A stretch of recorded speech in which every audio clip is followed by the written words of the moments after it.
বাংলাদেশে আমরা আর কোনো গুমের ঘটনা আমরা দেখতে চাই না। ফ্যাসিবাদী আমলের থেকেও একটা খারাপ আইন তারা আনার চেষ্টা করছে, যাদেরকে জবাবদিহিতা করার জন্য এই কমিশন সরকার বা নির্বাহী বিভাগকে তাদের দ্বারাই এই বাছাই কমিটি আবার তৈরি হবে।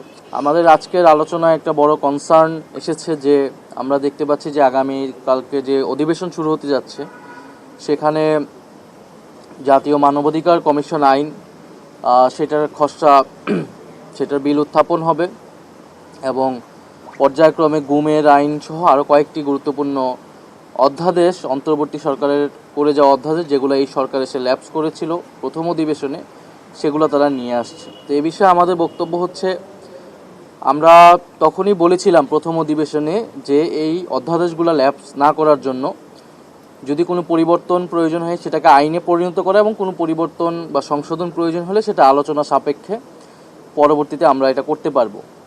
কিন্তু তখন তারা বলেছিল যে তারা আরও শক্তিশালী করে এই আইনগুলো নিয়ে আসবে। এবং আমরা সকলেই জানি যে বিগত 16 বছরে ফ্যাসিবাদী আমলে আমাদের প্রধানতম একটা জায়গা ছিল দেশের নাগরিকদের মানবাধিকার হরণ। যারা রাজনৈতিকভাবে ভিন্নমত পোষণ করত, ধারণ করত, তাদেরকে গুম করা হয়েছে, নির্বিচারে নির্যাতন করা হয়েছে, আইন শৃঙ্খলা বাহিনী দ্বারা রাষ্ট্র কর্তৃক এই নির্যাতন বিভিন্ন সময় করা হয়েছে এবং যার কোনো জবাবদিহিতা ছিল না। মানবাধিকার কমিশন একটি ছিল, বিচার ব্যবস্থা ছিল, কিন্তু কোনো ব্যবস্থাই সেই সময় কিন্তু কাজ করে নাই, কারণ দেশে গণতন্ত্র ছিল না, ফলে মানবাধিকার সুরক্ষিত হয়নি। ফলে আমাদের সকলের চাওয়া ছিল যে গণতন্ত্র প্রতিষ্ঠার পাশাপাশি গণতন্ত্র প্রতিষ্ঠার জন্যই আমাদের মানবাধিকার এই বিষয়টা যাতে সুরাহা হয়, দেশে যাতে কারো মানবাধিকার হরণ না হয়। এবং গুমের বিষয়টা বাংলাদেশে আমরা আর কোনো গুমের ঘটনা আমরা দেখতে চাই না, যদিও আমরা এই সরকারের সময় একটি গুমের ঘটনা কিন্তু শুনতে পেরেছি মিরাজ শেখ নামে।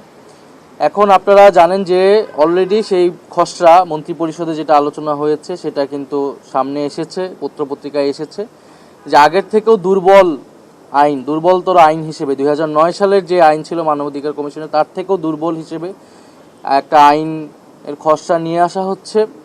এবং যেখানে মানবাধিকার কমিশন নিজস্বভাবে কোনো তদন্ত করতে পারবে না, যেটা যে বিগত অধ্যাদেশে ছিল, এবং আইন শৃঙ্খলা বাহিনীর কাছে অর্থাৎ পুলিশের কাছেই কোনো গুমের ঘটনা যদি আসে বা মানবাধিকার হরণের ঘটনা আসলে পুলিশের কাছে সেটার ব্যাখ্যা আসলে চাইতে পারবে তারা, এবং পুলিশ বা আইন শৃঙ্খলা বাহিনী সেটা নিজেই তদন্ত করবে। অর্থাৎ যাদের বিরুদ্ধে গুম বা মানবাধিকার হরণের মতো ঘটনার অভিযোগ আসছে, যে আইন শৃঙ্খলা বাহিনী বা রাষ্ট্রীয় বাহিনী, তারাই যদি গুমের এই ঘটনার তদন্ত করে সেইটার স্বচ্ছতা নিয়ে সেইটার স্বচ্ছতা এবং গ্রহণযোগ্যতা নিয়ে কিন্তু প্রশ্ন তৈরি হয়।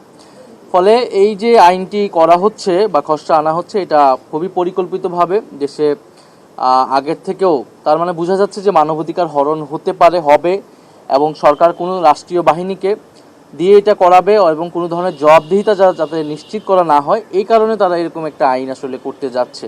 ফ্যাসিবাদী আমলের থেকেও একটা খারাপ আইন তারা আনার চেষ্টা করছে, যেটা আমরা মনে করি যে গণ অভ্যুত্থানের যে আকাঙ্ক্ষা, গণতন্ত্রের যে আকাঙ্ক্ষা, সেই আকাঙ্ক্ষার পরিপন্থী।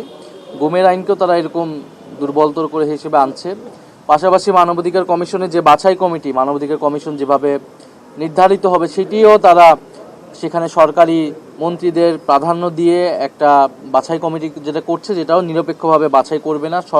অর্থাৎ যাদেরকে জবাবদিহিতা করার জন্য এই কমিশন সরকার বা নির্বাহী বিভাগকে তাদের দ্বারাই এই বাছাই কমিটি আবার তৈরি হবে। ফলে এরকম অনেকগুলা ধারায় আমাদের সমালোচনা রয়েছে এবং অলরেডি এটা মানুষ এটা আলোচনা করছে। ফলে আমরা সরকার যে কমিটমেন্ট করেছিল যে তারা আরও শক্তিশালী আইন বা আরও ভালো আইন আনবে, দেখা গেল তারা অন্তর্বর্তী সরকারের যে অধ্যাদেশ করে যাওয়া অধ্যাদেশ তার থেকেও খারাপ আইন তারা আনছে।